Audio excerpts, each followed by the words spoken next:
No Turning Back. Chapter 1. Runaway. Tiptoeing towards his mother's bed, Sipo touched the table to steady himself. He held his breath and glanced at the sleeping figures, two grey shapes which could stir at any time. A small square of plastic above the bed let in the dim early morning light. His mother lay near the edge, one hand resting over her rounded stomach.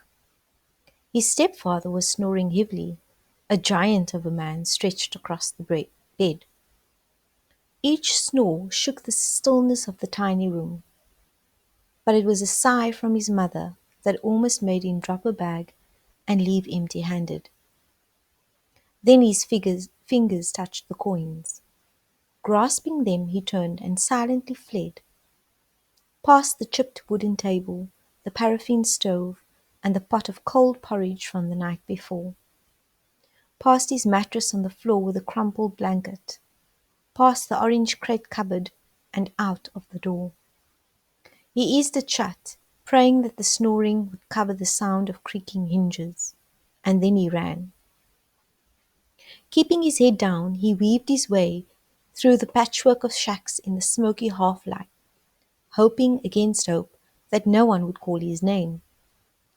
Thin chinks of yellow light and the smell of paraffin lamps between the sheets of iron and wooden planks showed that people were beginning to rise.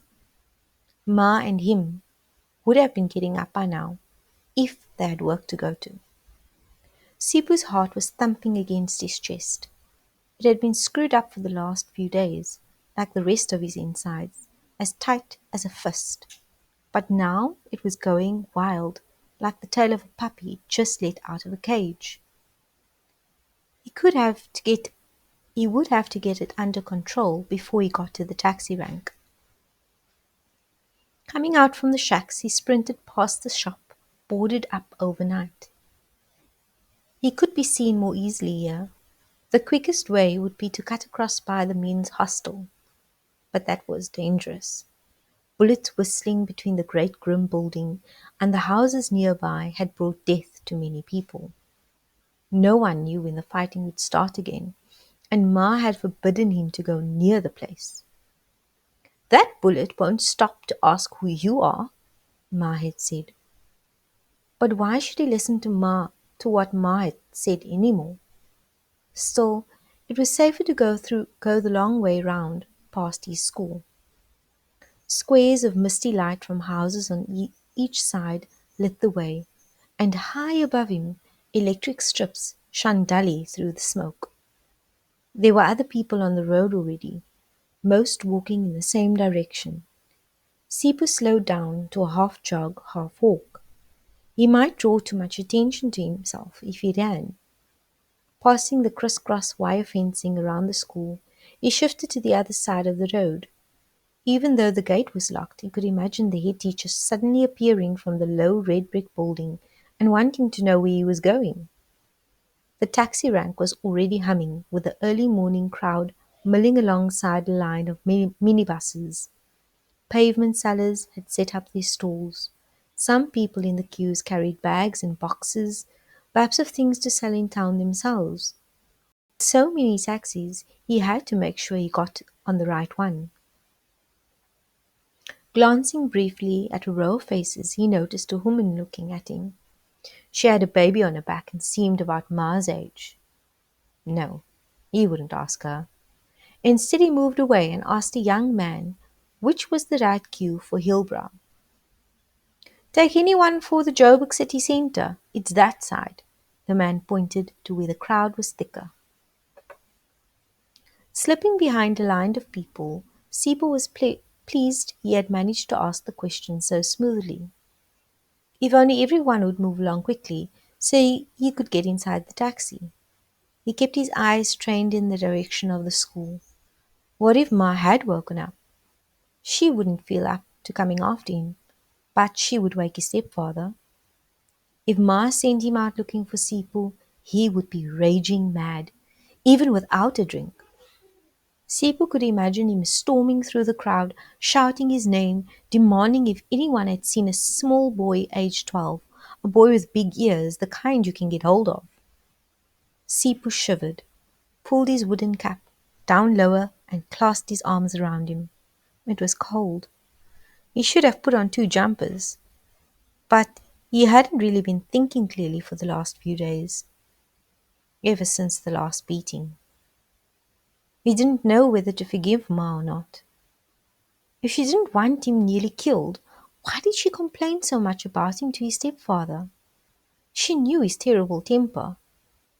And all because Sipo had come in late. He had explained it was an accident. When his friend Gordon met him outside the shop and asked if he wanted to watch TV, he was happy. He had only intended going for a short while. Gordon's mother was out working late, and no one reminded him about the time. One movie had led to another. He had quite forgotten Ma waiting for him. Ma laying on the bed on her own in the shack because his stepfather stayed out drinking. Ma crying often. Yes, Ma had definitely become more tense since she had been forced to give up a job because of the baby. And Ma changed everything. The queue moved in fits and starts. He willed it to hurry up. Shesha, Shesha. Shifting his gaze between the taxi and the road by the school, Sipu watched anxiously as each one filled up and veered off. He was between a man in overalls and an elderly woman carrying a large plastic bag. The bag bumped into Sipu's legs from time to time, but the old lady didn't seem to notice as she talked to the lady behind her. It was this very place the man was shot. You were standing right there, where I'm standing now. I was just there by the taxi. Hey, this place is too dangerous, the other replied. Sipu stared hard at the ground around his feet. Was that slightly darker patch the remains of a man's blood? Come on, young man. This taxi can't wait all day. Propelled forward to the open door, Sipu climbed aboard. Wedged tightly between the man in the blue overalls and another man, he found himself sitting opposite the old lady with the bag. As the taxi lurched on its way, Sipu felt her eyes on him. He tried to avoid looking back. She reminded him of his gogo, his grandmother, whose eyes had always been able to bore into him. There was nothing he could hide from Gogo. She had understood everything, like the way she had known how much he wanted the little black puppy and had got the white farmer to sell it to her cheap. But that was all in the past now, before Gogo had died. Gogo dying was really the beginning of the trouble. Ma had come to collect him from the farm in the valley of the Green Hills to stay with her near Johannesburg. It was a long day's journey in the coach. The green hills were left far behind as the land turned to brown, with the road like a grey rope stretching endlessly ahead of them. On the way, Ma had told him about Johannesburg, the big buildings, the lights and the shops, and he had been excited. It was night by the time they approached the city centre. From the coach, the city had looked magical, as if thousands upon thousands of stars had fallen to the earth and were spread out in front of them. Travelling out of the township by taxi, he could only catch glimpses of the brightly lit shop windows. Ma had promised that one day, when she got leave from her work, she would bring Sipo into town.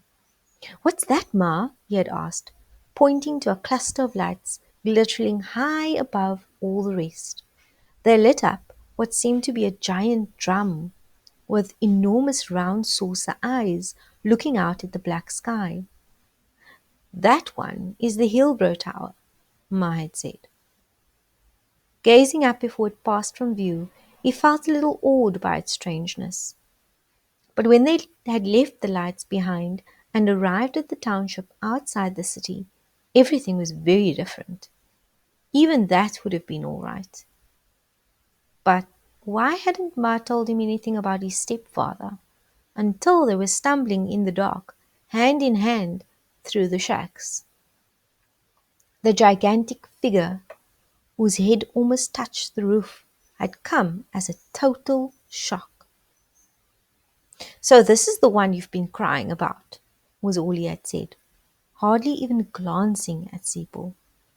Roughly throwing open the door, he had bent down and stormed out. Ma had sat Sipu down and tried to talk to him, but her words had whirled above over his head. Later that night, on his mattress by the door, Sipu had been woken by a terrible banging, swearing and shouting. It was his stepfather returning, and Ma was trying to calm him down. He had tried to shut out the noise by covering his head with a blanket. That was more than 6 months ago, and although he had been out of the township with Ma to go to the supermarket, he had not yet been into the city itself. Ma had lost a job before she could keep her promise. Now, here, he was speeding down a highway, entering Johannesburg on his own, with the old lady's eyes looking into him. His heart was starting its wild puppy dog nonsense again, and he had to find a way of calming it down. End of chapter 1.